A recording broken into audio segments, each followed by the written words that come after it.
Now this video, we are going to talk about knowing the rules is the first thing to start in playing a game. Prepare for launch. 3, 2, 1. I'll give you an example. You're not going to wear a football shoes into a basketball field because that's not going to help you to perform better. And you're not going to kick a basketball in the basketball court because that's not how the game played. Now, here today, I'm going to share with you some of the rules or some of the basic principles in blockchain or trading cryptocurrency. So you first start to protect your assets before you go ahead and make yourself some fortune. Now, the first thing that you need to pay attention to is the key pair you have representing yourself on the blockchain. In order for you to be able to hold any assets on the blockchain, you need to have an account, or sometimes referred to as an address. And this usually come in two very important properties, which is the private key and the public key. Now, as the name implies, public key meant to be public, and private key meant to be private and be with you and known by you only. If anybody have gotten hold on your private key, whatever assets that you put into this account or this address will be controlled by the person who have your private key. And of course, if I have your private key, I'm going to move your asset away into my account. Do you now see how important it is to have the private key keep safe and private? So how a private key and public key looks like? So you can see that it's quite long and difficult to remember. And a reminder, always back up your private key, because in case you lost it, at least you could have another copy written down, keep it somewhere safe. Or if you have exceptional good memory, you probably can memorize it. But always have a backup copy. Keeping it online might not be a very good idea because that might be susceptible to hacking.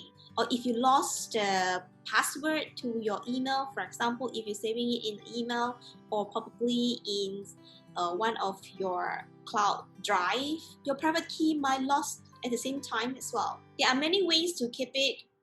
As I mentioned earlier on, write it down and keep it offline, or probably you can use a cold wallet to hold your cryptocurrency if you have a big amount of it. So you can get an idea of how an account on blockchain works. Now imagine that you have a safe deposit box in a bank. Usually the bank would keep a master key of the safe deposit boxes, and each of the boxes would have another key that held by the person who ran the box. In order for you to access to your deposit box, you need the key from the bank and your own key. Well, in the blockchain account situations, both keys are held by you, but you do share your public key with any other people because that is the bank account number you have for people to send you any of those tokens or cryptocurrency that would like to send it to you. Now, this account is a bit different than the deposit in another way. Is a deposit box, you can put anything in it as long as it fits the size. But for a cryptocurrency account, each account from a different blockchain would be only able to receive the cryptocurrency that is built on that platform.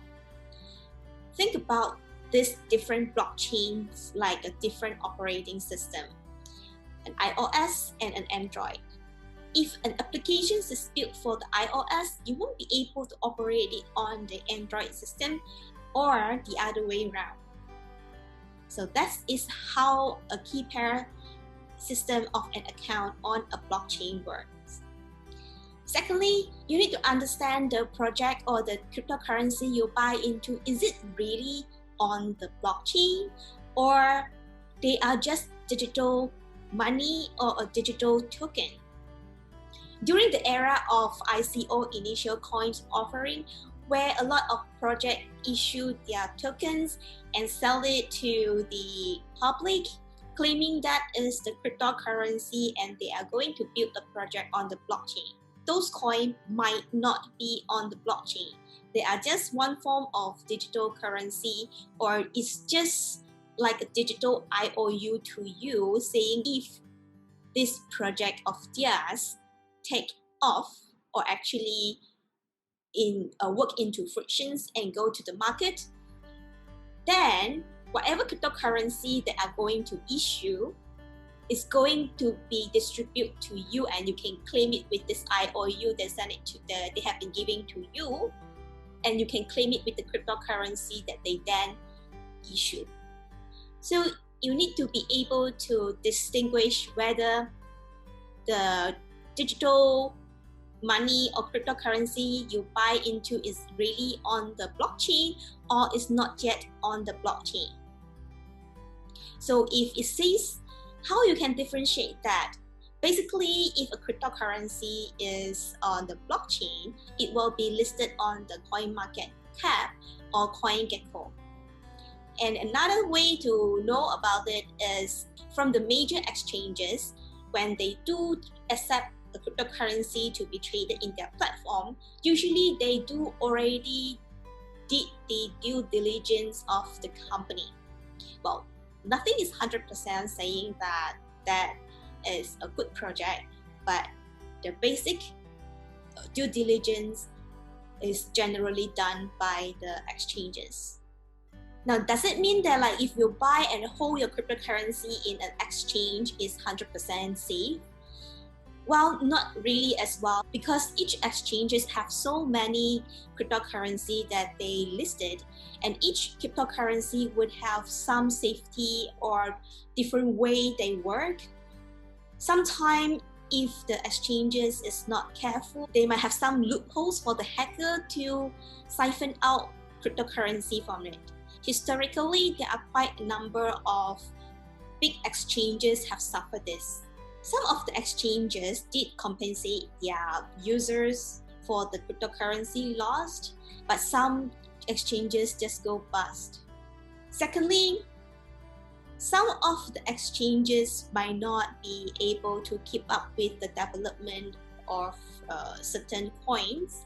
For example, some coin might have their second iterations or new versions of the blockchain coming, where they would have a new coins being distributed. Some exchange would participate in this and some does not. And if you as a user do not pay attention to this kind of news, you might lose out at this kind of distribution where we call airdrop. And also, when you send your cryptocurrency to be traded in the exchanges, basically you are sending your cryptocurrency into their wallet. It means your cryptocurrency now is no longer in your wallet, it's in somebody else's wallet. Just bear in mind there is one very important rule in the blockchain. Not your private key, not your coin.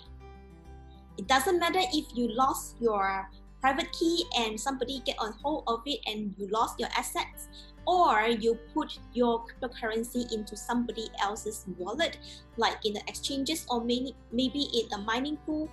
Those cryptocurrency of yours are not in your wallet and you do not control the private key of their wallet, so you are actually not in control of your cryptocurrency.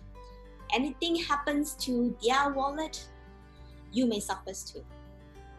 And some of the exchanges might not support a certain cryptocurrency, even if the second iterations or a new coin coming from the same blockchain that they previously support.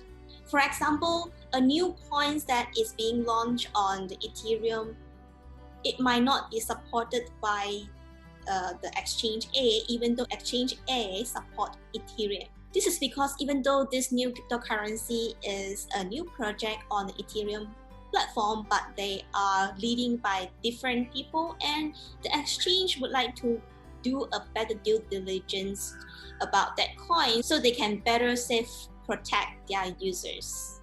And if this exchange A allowed the distributions of this new cryptocurrency and the users decide to use this exchange A to receive this new cryptocurrency, but then this exchange A delay in allowing the withdrawal of the coin, the users might suffer losing opportunity cost in selling this cryptocurrency at whenever they need.